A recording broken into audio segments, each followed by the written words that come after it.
Jacksonville's quarterback room looks horrendous. Holy. I don't think they're interested in other quarterbacks either, which is hilarious.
Didn't I trade them? Yeah, I traded them all three of these strong safeties. Well, pretty much what they needed.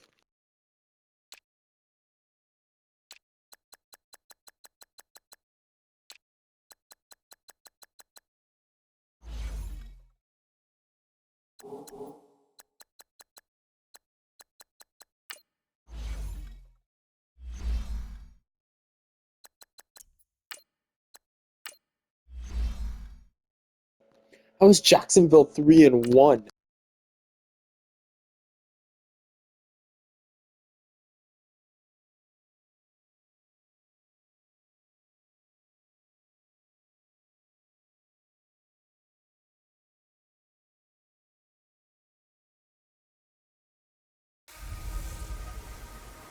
Hey everybody, it's the coach, and this is Monday Night Football on EA Sports. On tap, we've got what should be a fairly intriguing matchup between the Jacksonville Jaguars and the Pittsburgh Steelers. I'll be back at halftime to look at some of these stats and scores from Sunday's action. But for now, it's Monday Night Football. And to call the action, here are Brandon Gaudin and Charles Davis. All right, Coach. EA Sports coverage of the NFL brings us to the steel capital of the world, Pittsburgh, PA, and Heinz Field. Nothing like the fanfare of introductions to an NFL game, and that was in evidence a moment ago. Fireworks, pyrotechnics, you name it. This crowd is ready as their guys get set to match up between the Jacksonville Jaguars and the Pittsburgh Steelers. With Charles Davis, I'm Brandon Gaudin. Charles, we look at this Steeler ball club entering play. It's been all systems go in this first month. They're off to a 4-0 start. And it's got folks believing that this is a team that's built to go all the way. You can't win the Super Bowl in September, but they're telling everyone that they're going to be there in the end. Meanwhile, for the visiting Jaguars, they come off a disappointment last time out that put an end to their modest 3-game win streak.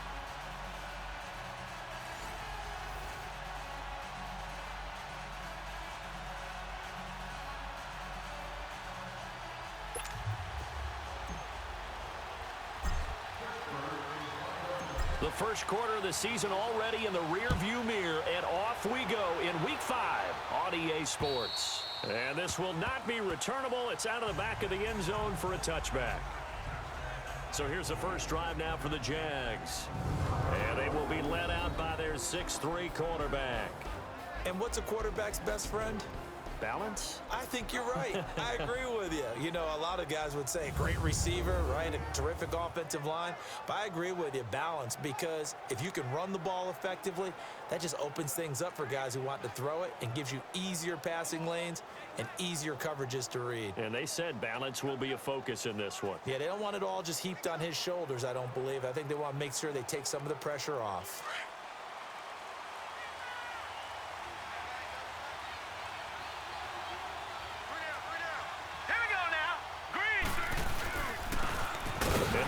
Ground attack here. And forget about finding a lane. He barely had time to look up before he was planted in the backfield. Doubling this guy has to be a priority before moving up to the next level because the big fella, he just ate that one alive, just stuffed it. In fact, before the game, he was talking to us, and he's like, hey, these pants make me look fat? And we said, nah, man, you're just a whole lot of guy. He is at well over 300 pounds. He's a big man. Petty now. Pressure comes, and the Steelers take him down. Brandon, if I'm an offensive coordinator and I see an all-out rush like that, I file it away because I'm going to use their aggressiveness against them as this game goes on. I'm going to hit them with a screen soon.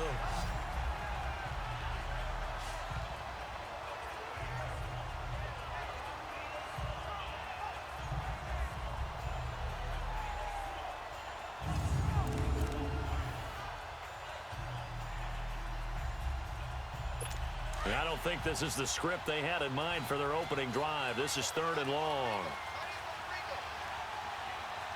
Here we go now. On play action, they'll throw. And a loose football. And it looks like Steeler football. It is. Well, that's a down and distance coaches always talk about trying to avoid, isn't it? I mean, that's 3rd and long. And you just know they're pinning their ears back and coming after him. Sometimes even with extra pressure. And he knew that. I mean, he knew they were coming. He just fumbled it. Yeah, he knew it. The offensive line knew it. Everyone did. Yet the pressure was still there, and he ended up coughing it up. And Pittsburgh getting set to take the field.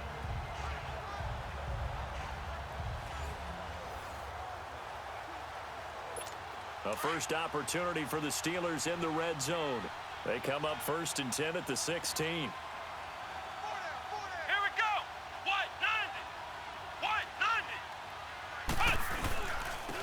And on the ground they go with a running back. And he's able to get this inside the 10 now to the 9. These are his numbers from last week's contest. 9 carries, 89 yards. Well, this is where it becomes a challenge for the offensive coordinator. He's got a bell cow at tailback right now. Number 3 in the league in rushing within shouting distance of the lead. But at the same time, if the passing game is open, he's got to take advantage of that too. Looking to throw. This will be caught at about the 5. And just shy of the goal line as he's out of bounds right at the 1. It's an 8-yard pickup, and it leads to a 1st and goal.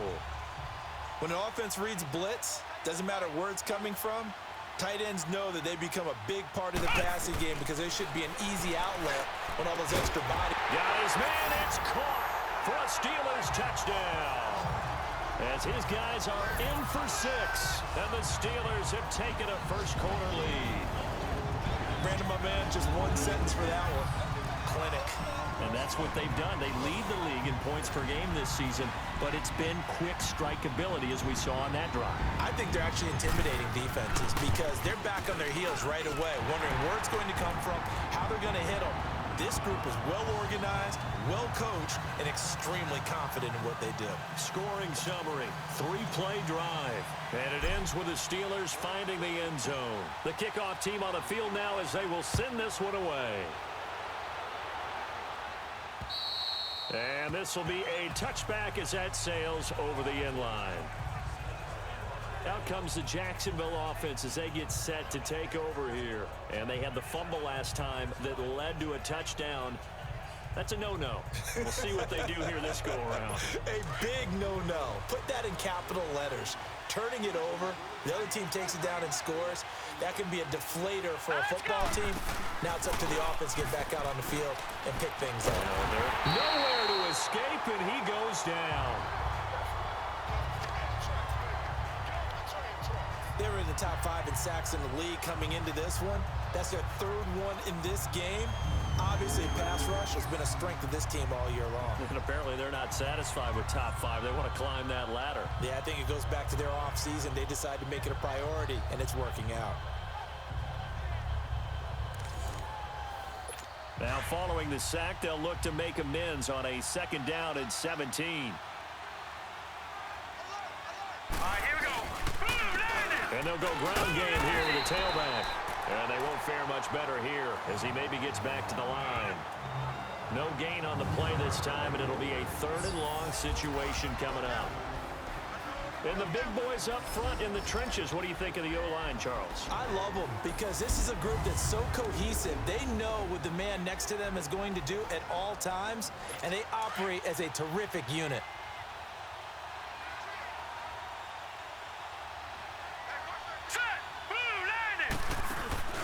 Here's a play fake as they set up to throw. Throwing left side, it's complete. And they're going to have this across midfield and inside the 45. A big gain of 38 there on 3rd down. Now that play will end up on the highlights, and you'll see it all over the place. But what you won't see, the offensive line that bought the extra time, that allowed for the big completion downfield, those guys made that play possible.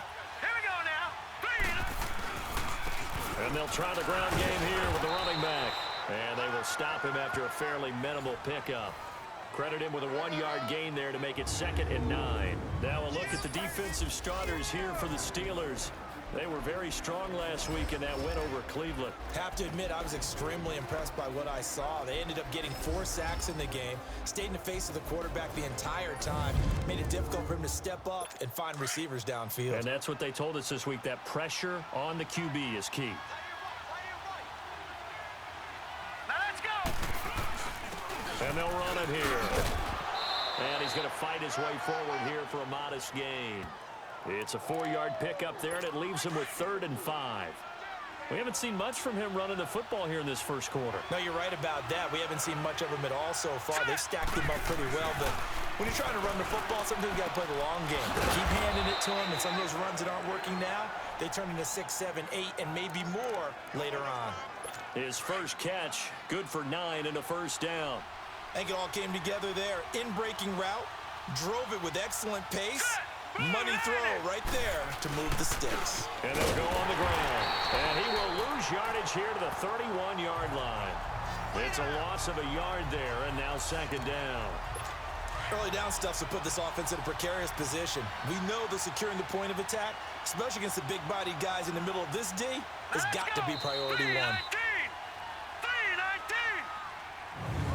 And before they can run another play, the clock hits triple zeros. And time is up on the first quarter. Alongside the former defensive back Charles Davis, I'm Brandon Gaudin. It's Jaguar football as we begin quarter number 2. But they face a 2nd and long to start things out. They'll run it now out of the gun. And he's going to get this one down to the 30. A gain of a yard gets them back where they started. Now it's 3rd and 10. Well, he hasn't made much of an impact in the running game thus far, and after that last run, not much is going to change in that area. He hasn't been able to get anything going, and really the offensive line not helping him much. Here's Petty. He's going to hit his man out of the backfield, complete. And he'll go down here right around the 23-yard line. It's a gain of 7, and that'll bring up 4th down. Instead of throwing it downfield, Charles, they just tried to dump it underneath there. You like the call? I do. I think it's a high percentage play because you get the completion, and what you're counting on is your back to use his legs and his elusiveness to make people miss and pick up the 1st down. In this case, it didn't happen. So in the end, they had the ball for 10 plays, but the drive gets them 3, not 6. Is it okay if I give credit to both sides on this one? Absolutely. All right, let's start defensively. They hung in there. 10-play drive. But they stiffened when they got close to the goal line, made them kick a field goal. And for the offense, 10-play drive. They might be a little disappointed they got a field goal, but they moved the ball down the field with dispatch and came away with points.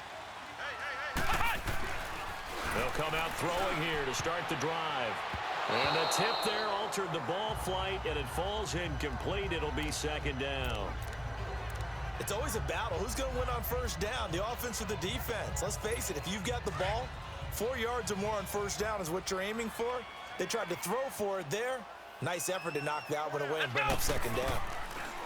Now he'll look to throw here on 2nd and 10. And it's incomplete.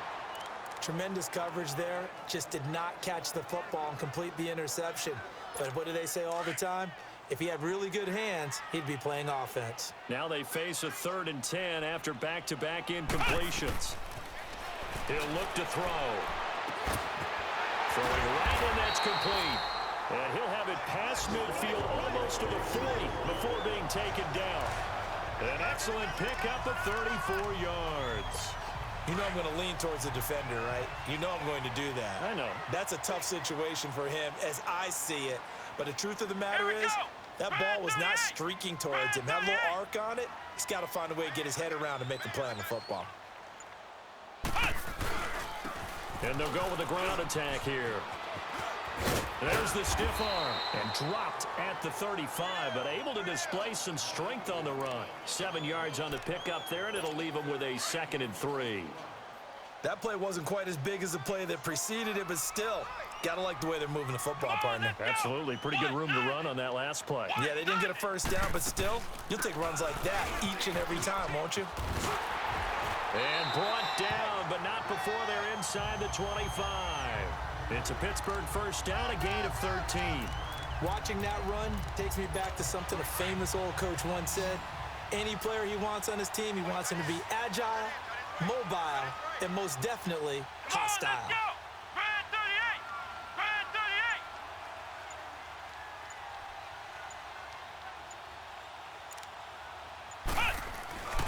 They'll look to throw here on 1st down.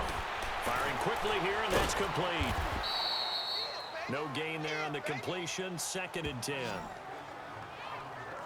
Well, that was a simple throw and catch, but even with that completion, 0 yards gained. So I didn't click timeout. What the fuck? I think they were hoping to get it to him. He could make a man or two miss, but that window closed quickly. Had the completed pass, but for no gain, stopped right at the line, so it's 2nd and 10. From the shotgun now, here's an inside give. And he is met at the line of scrimmage, and he goes down right there. No gain on the play there, so that doesn't help. Now they're looking up at a 3rd and 9 situation. Now play number 7 of this drive, but it's a tough 3rd and 9.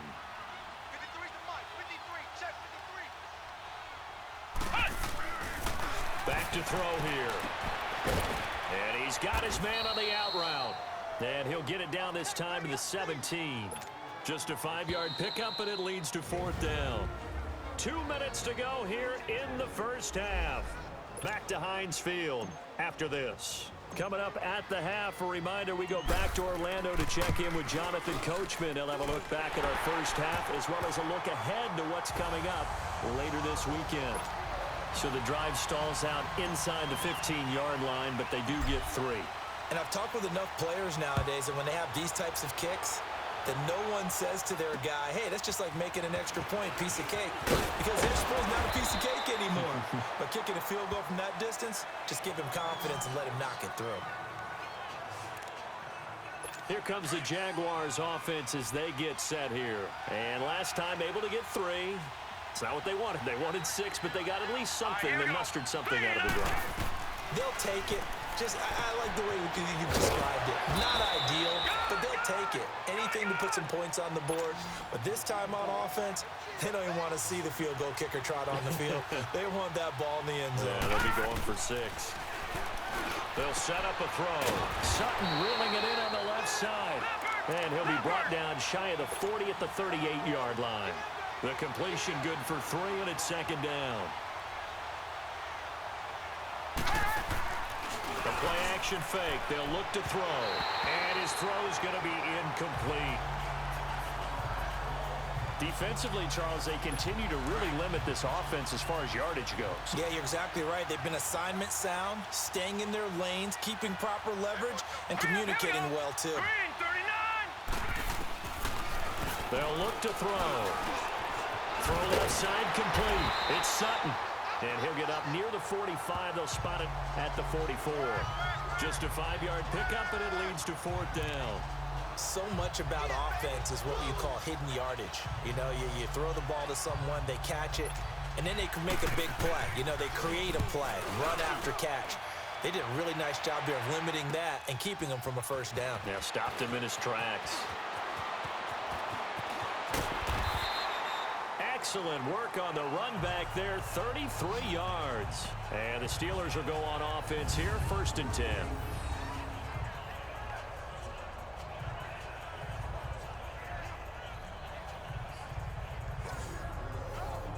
And Pittsburgh getting set to take the field. And with time quickly fading here in the second quarter, not sure how aggressively, offensively they want to play this.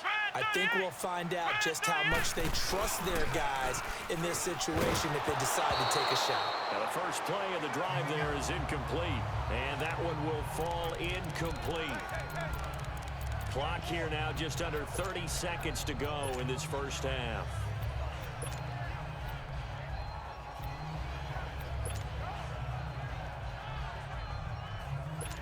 Here's 2nd and 10 now from the 29.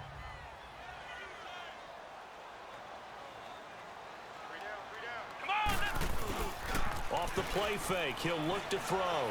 He's going to loft one deep left side here. And this is caught at the 20. And into the end zone. Touchdown, Pittsburgh. A big play there as the first half is winding down. And the Steelers get the quick strike touchdown. And that'll give them a 2-score lead here, but I'm looking ahead. They just want to hold it for the final moments here in the second quarter. They don't want to give up anything on the other side. No, not at all, because if they don't, it almost had the feel of an imposing their will score. And right now, they want to make sure they keep that and carry it into the second half. This one fielded at the 5. And a good effort on the return there. Gets them across the 30 to the 33-yard line. 13 seconds, the time remaining in the half as they come up on first down.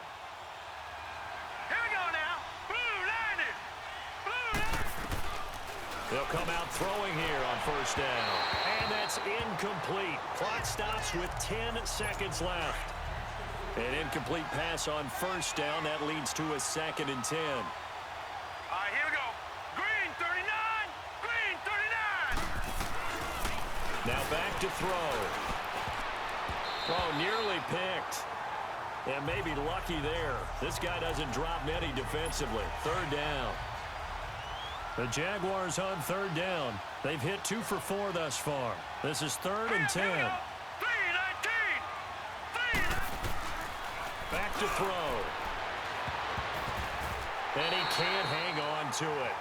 Nearly picked. He's known for his hands defensively, but instead it just brings up 4th down.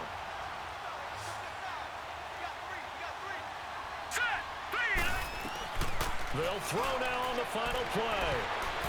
And they will not be able to hook up there. It's incomplete. We have hit halftime. Still 2 more quarters to go. We'll take a timeout. We'll be back after this. You're watching the NFL, and it's on EA Sports. It's in the game. All right, Brandon, thanks very much. We'll get back to you and Charles in a minute. But first, time to give the folks at home a look at what's going on around the NFL.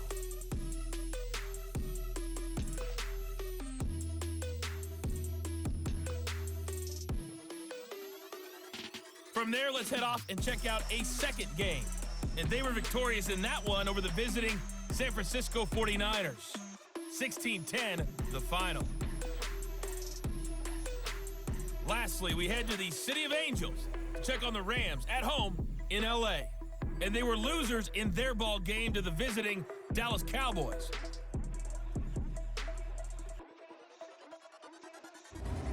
Meanwhile, in our game, it's been a back-and-forth first half. Who can put it together in the second half?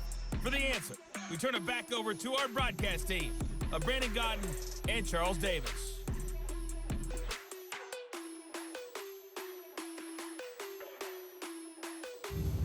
All right, Coach, thank you, and we welcome everyone back for quarter number 3.